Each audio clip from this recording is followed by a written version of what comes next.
Almost 3/4 of the earth is covered with water, and about 2/3 of the human body is made up of water. There's a huge difference between fresh and salt water, but there's a critical difference between clean and contaminated fresh water. And every living organism on the planet requires fresh, clean water. I want you to think how often you use clean, fresh water. Conserving our freshwater resources is critical to the survival of the planet. Almost nothing on the planet will survive without clean, fresh water. Insects are likely to exist in every freshwater habitat on the planet, and almost everything else living there feeds on them. Although these aquatic environments mostly go unnoticed by humans, they are extremely complex and violent worlds. We readily swim and bathe amongst some of these mini monsters, and they have ravenous appetites. Yet they don't bother us, and they're no harm to us, as long as we respect nature. Insects are some of the best indicators of water quality, and being able to recognize the particular species of insects will help determine the quality of the fresh water throughout the year. I also do volunteer work with the local 4-H Entomology Club, and that includes collecting insects, especially aquatic insects, and sometimes we collect aquatic insects even at night.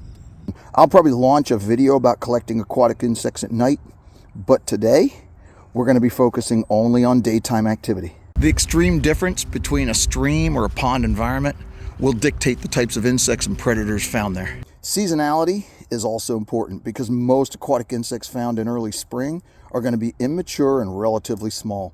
Those found in late summer and early fall will usually be in late stages, and they're ready to lay their eggs and die just before winter. I think it's cool that we try to collect and study all seasons, so let's get on it. Hey guys, it's Ryan Bridger Bugman, and I'm not in the studio today. We are out here in the field, and we are going to be looking for aquatic insects. Two different things we're going after here. The first one, we're going to be looking at pond insects. So today we're going to focus on pond insects, and not just any pond, because ponds have fish, and fish eat insects. So I look for ponds that don't have any fish, or at least have the least amount. At the same time, if you live in Pennsylvania, there's another necessity that you have to have, man. You need to have a fishing license if you're going to go look for aquatic bugs and insects. The Game Commission, the Fish Commission in Pennsylvania, views aquatic insects as bait, and therefore if you're getting bait, you need legally to have a fishing license. So I am legal today. How cool is that? We're going to get suited up, we're going to go in here, and we're going to look for aquatic insects. Let's see what we got. What does it take to look for aquatic insects? Well, obviously, you're going to need a net. And you notice this isn't an average net. You notice the shape of this. This enables me to bump the bottom of the pond and smooth it across the bottom, and that helps me collect more and more insects. The other thing, I need somewhere to put them. So we're going to be using just some basic buckets, some 5-gallon buckets, simple stuff, as well as some trays. And I like to put things in trays. It helps me sort of fish for things and look for things in the algae and in the muck a little bit better, as well as we'll get some better pictures of them, as well as a bunch of other fun stuff that I probably don't need, but I bring it with me anyway. In the event I want to preserve things, I always keep some rubbing alcohol on hand and some vials, and I always have some kill jars, and I also have some quick little scoop nets. These I will use in the water. I might also decide I want to collect some dragonflies or damselflies, so it's good to have some field nets along as well. This is all stuff I bring with me no matter what. Keep in mind, we collect these things not to kill them. We collect these things because I'm going to use them in programs just like this one to educate people about bugs and insects. And in this case today, we're going after aquatics. So come along with us. It's going to get fun because I know this pond has a ton of cool bug fun. You notice there's 2 buckets. The problem with aquatic insects, we have both predator and prey in the water. I keep them separate. If I put both predator and prey in one bucket, guess what happens? All the predators are going to eat all the prey. So I separate them into these 2 buckets. That helps me keep things organized, helps me get a better look at things. Excellent, guys. This is a small dragonfly nymph. So what we're looking at is a juvenile of the dragonfly nymph. So it's not only is it a juvenile dragonfly, but it's also a young nymph in itself. I'm trying to come in underneath this algae because things will swim down out of the algae and into the net. And that way I don't necessarily have to collect so much of that algae. And again, this kind of stuff grosses people out. It's just weeds, it's just algae. There's nothing here that's bad. It's not dirty or slimy or gross. It's weeds. It's actual plant fiber. So it may look gross when it's all slimy and wet, but it's really not slimy at all. Check this out.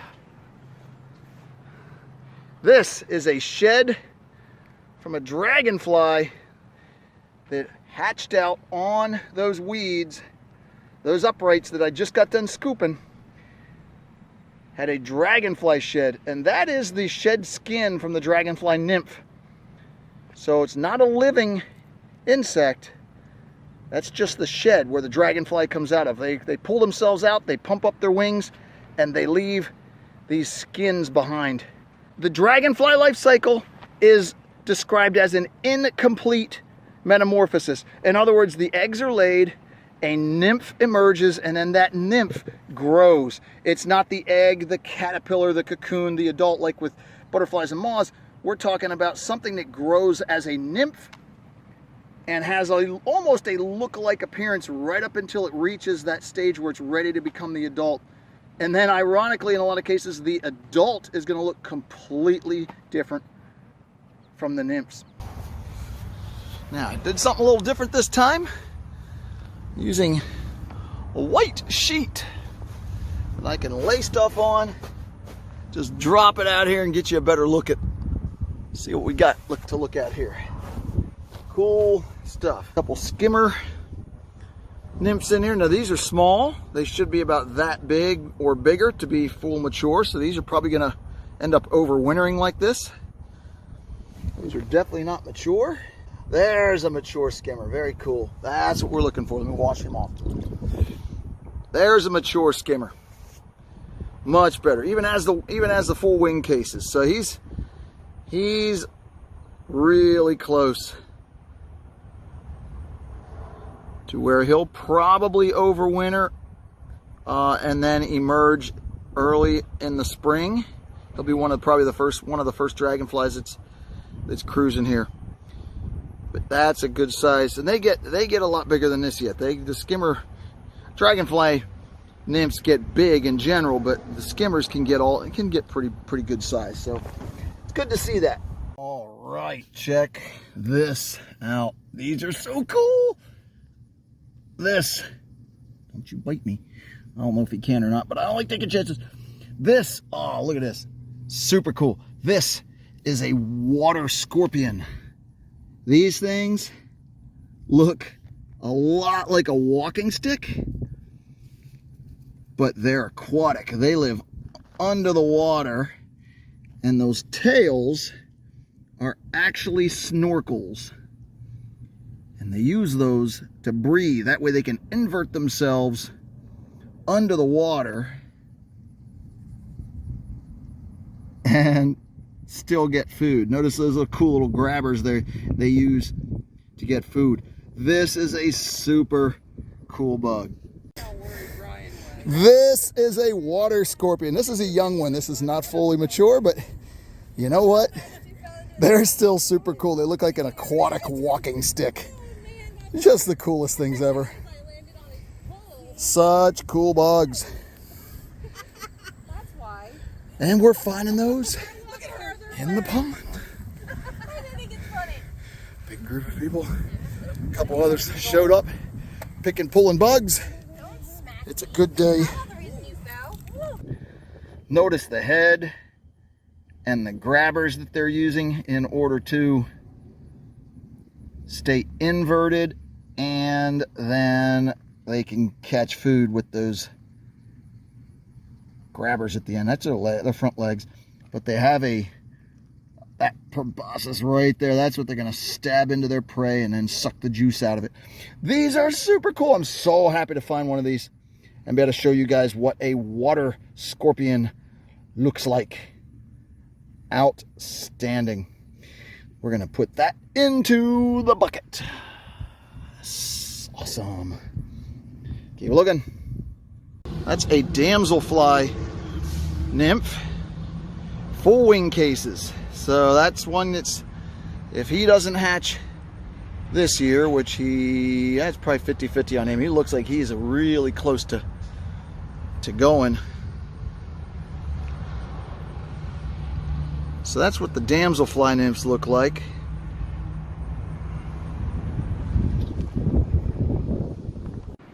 Again, guys, leeches, not insects, but still part of the food chain. So some of the predators that I'm going to put into this bucket are going to want to go after these leeches. They'll eat these leeches, which is pretty cool. So I like to throw those in. Even though I'm not interested in them for the bugs, I like to put them in just as a potential food source. That is a busy bucket of bugs. And we're not done yet. All right, guys, what we've done now is we've left the other retention pond that was in another industrial park. We're now at what is a very old industrial park with a much older pond. And this is a really good one. I think what's happening here is because we have a lot more structure, a lot more stuff to work with. There's a really good chance we'll find more aquatic insects in this type of setting.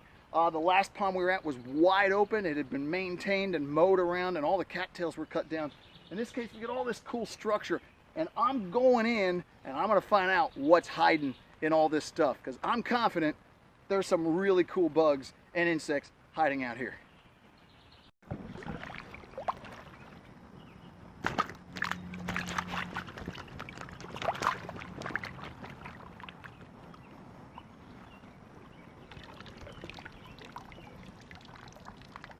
Toe biters, these are still juvenile, but this one's almost ready to go. He's almost a subadult.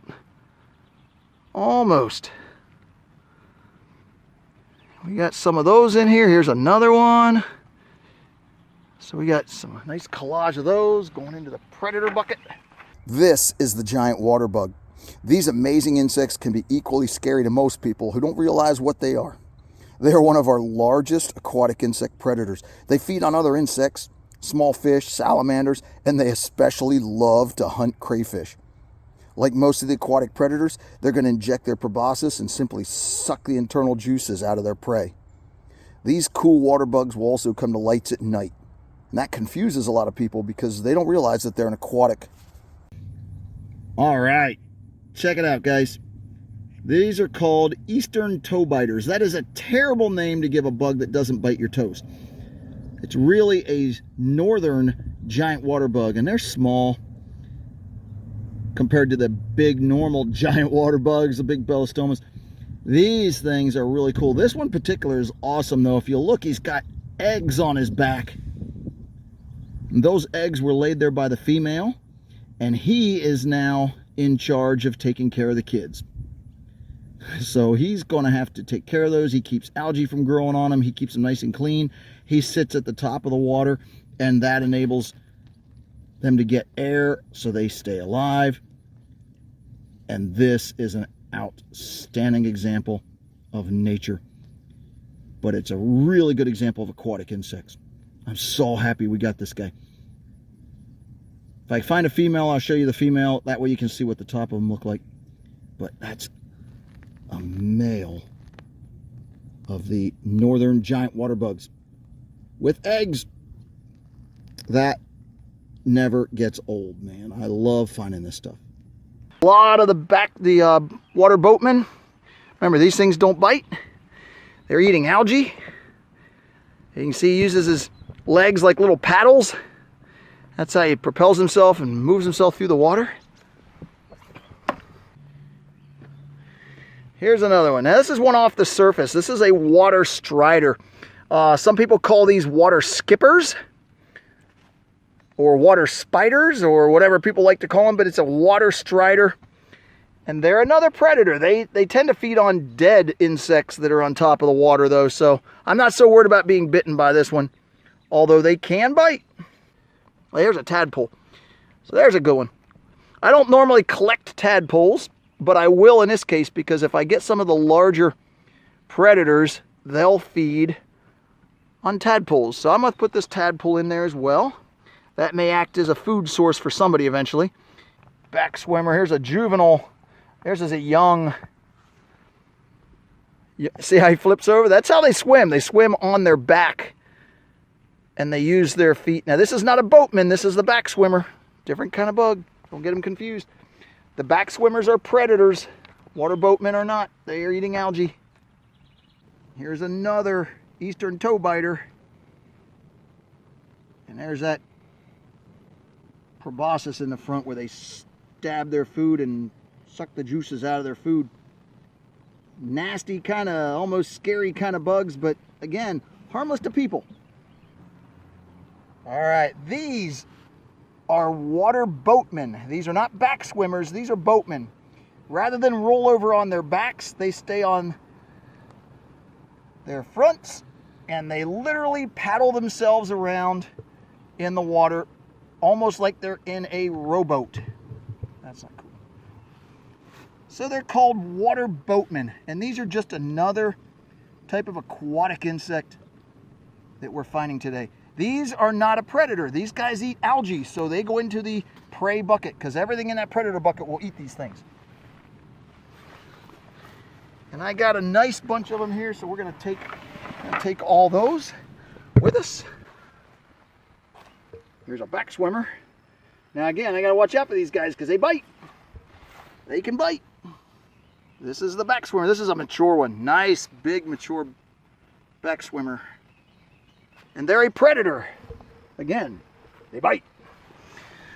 All right, guys, here's a different type of diving beetle. I don't see these too often. These are pretty cool. Slightly larger, flatter, and these are actually a little more predatory. They're going to eat worms and slugs, and they're going to actually go after things. Not so much the algae that a lot of other non-predators go after. This thing is going to be more of a scavenger type of beetle. He's also going to hunt things occasionally too. Very cool little beetles. And understand something, all these things can fly. All of these insects that are in here, except the juveniles, obviously not, but anything that's an adult that's in here can fly. Just like the dragonflies emerge and they fly, damselflies, stoneflies, caddisflies, they all come out and they fly. Well, even the beetles, the back swimmers, the boatmen, all those things fly when they're full grown. All right, now I'm not a frog expert, but I would venture to say these are frogs. I don't know what kind they are, but either way, I'm not interested in frogs. I don't collect frogs, so these are going to go right back into the water, but I think it's cute to point them out. They're just cool little frogs that we're finding, and some of them have tails and some don't. But again, I'm not looking to catch frogs. I'm looking to catch bugs and insects. Oh, there we go. Here's a little cool little diving beetle.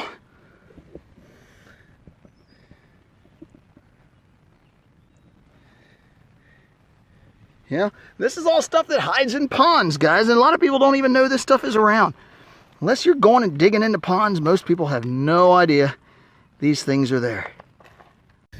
All right, here we have the female of the northern giant water bugs, aka toe biters. Still a terrible name to give a bug who doesn't bite toes, but I suppose if you put it in your shoe and walked around with it for a while, it might bite you. But yeah, don't do that. So this is a good example of the female. You notice there's no eggs there. They lay their eggs on the male's back, and I'm going to show you one of those. All right, we're going to chase this guy around a little bit and hopefully keep him in frame. This is a back swimmer. These are predators, just like most of the other things in the aquatic environment. And they have those hind legs that are in the shape of boat oars. And this is not a water boatman. Water boatmen eat algae. They're not a predator. These guys will eat water boatmen. And they can give a pretty good sting. Much comparable to that of like an ambush bug or one of the assassin bugs. Not quite a wheel bug. not much gets worse than those. But it's a back swimmer. Totally cool. Good fish food, good bug food, but also a predator. So what do you think about that? You know what? Conserving our freshwater resources is a huge deal, way bigger than people realize. We don't have an everlasting supply of fresh water on this planet unless we learn to conserve it. And insects play a huge part of that, because insects are those indicators that tell us when we're dealing with fresh, clean water. It's so simple, and yet most people don't even know this stuff goes on. Think about the next time you drink water, the next time you crack open a bottle of fresh water. How critically important is that? And yet most people don't quite get it. Look, recognizing the insects that are in that water is a big deal. They're the indicators. They're the ones that are telling us how clean that water is, how safe to drink that water might be. And we have to live on this planet right along with them. We've been swimming with them, we've been bathing with them, and we've been drinking the same water they come from in a lot of cases. And aquatic insects are one of those things that people just don't know that much about. And it's not their fault, it's not your fault. We have to do a better job of paying attention to what's going on. Spending time with the 4-H Entomology Club, doing things like collecting aquatic insects is just one more cool way that we can offer that experience, and we can educate people to teach them how important freshwater resources are, how important, how critically important bugs and insects are. Look, you're talking about the most critically important part of this planet. No, not water, insects. Everything on the planet needs them. Birds, fish, plants, animals, millions of people eating insects every day. They're more important than everything else on the planet. And we have to recognize that. Same thing with our aquatic bugs. Guys, I hope you enjoyed this video. I hope you learned a little bit, and I hope you start paying a little more attention to those freshwater resources that are all around us. We need this stuff, man. It is a big deal. Guys, take care. Hey, the internet is still pretty angry out there. Be safe, be kind. Let's all be kind. Take care, guys. We'll see you. Hey, man, be sure you like and subscribe to the channel if you like what's going on here and you enjoy it. Then help me out. All right? Thanks. I appreciate your support. Take care, guys.